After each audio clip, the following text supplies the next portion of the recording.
बढ़िया। इमोशनल नहीं होना है।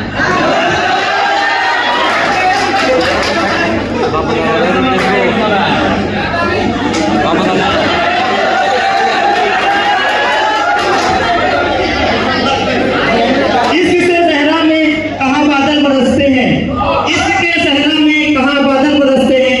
कहीं ये प्यार की बारिशों को भीग जाना चाहिए, बारिशों को भीग जाना चाहिए।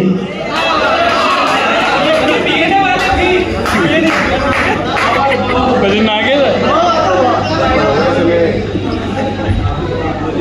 आंसू नहीं।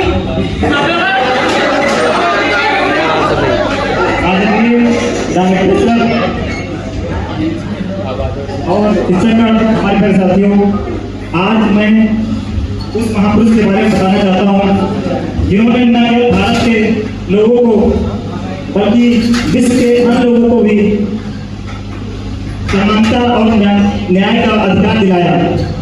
मैं बात कर रहा हूँ बाबा साहब डॉक्टर भीमराव अम्बेडकर जी की।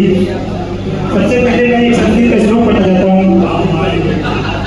विद्या धनात् विनयम् विनयात् यात् पात्रम्, अर्थात यह विद्या विनय देती है, विनय से पात्रता आती है, पात्रता से धन मिलता है और धन से धर्म तथा सुख की प्राप्ति होती है। बाबा साहब का जीवन इस श्लोक को साक्षात उदाहरण है। तो उन्होंने कठिन परिस्थितियों में शिक्षा प्राप्त की और समाज में समानता की नींव रखी। बाबा साहब का जन्म 14 अप्रैल सन 1891 को महू मध्य प्रदेश में हुआ था।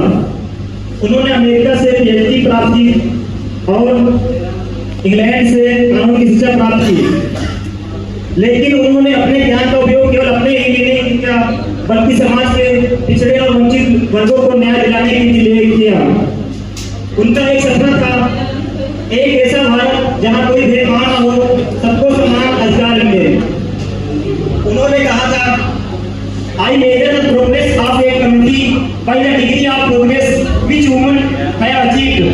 यानी मैं किसी समाज की उन्नति को महिलाओं की उन्नति के स्तर से मापता हूँ। उन्होंने हमें भारत का संविधान दिया